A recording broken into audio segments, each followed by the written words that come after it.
తెలుగు సినిమాలు ఒక్కసారిగా సంక్షోభంలో పడ్డాయి. 2025లో ఒక సమస్య అయితే అంటే ఇక్కడ సక్సెస్ అనుకునేటటువంటి సందర్భంలో ఈ మధ్యన వచ్చిన సినిమాలన్నీ భారీగా లాస్ అయినాయి అంటున్నారు.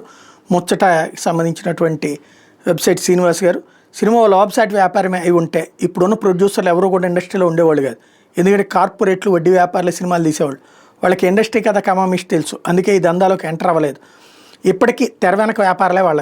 ఒక cinema financier, theatre owner, PVR INOX, ఒక క్యూబ్, ఇవి ఏవి కూడా డైరెక్ట్ దందాలో ఉండవు.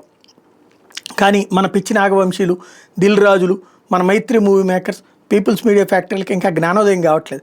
ఏమనంటే సినిమా అంటే మాకు ప్యాషన్ అని ఒక ట్యాగు, ఒక డైలాగు. మూవీ ఇండస్ట్రీ అనేది ఒక పత్తాలాట, పేకాట. ఎప్పుడు ఏ మొక్క కొట్టాలో, ఎప్పుడు మిడిల్ డ్రాప్ కావాలో తెలియకుంటే అంతే సంగతులు. లాస్ట్ 1 మంత్ సినిమా కలెక్షన్ చూడండి ఒకసారి. హరిహర వీరమల్లు 55 నుంచి 60 కోట్లు loss. Producer AM Ratnam, distributor Mythri Movies. Kingdom 25 నుంచి 30 కోట్లు loss. Producer Nagavamsi, distributor Dil రాజు.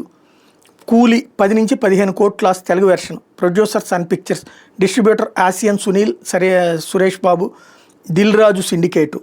వార్ 2 55-60 కోట్లు లాస్.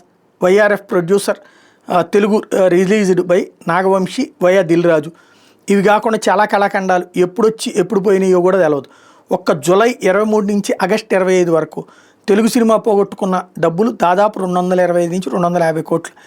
ఇంకా మేము దేశోద్ధారకులం, సినిమా కళామ తల్లి ముద్దు బిడ్డలం, తెలుగు సినిమా ఇండస్ట్రీలో మేము 30,000 ఉద్యోగాలు క్రియేట్ చేసామంటే సొల్లు డైలాగ్స్, క్లియర్ ఆత్మవంచన.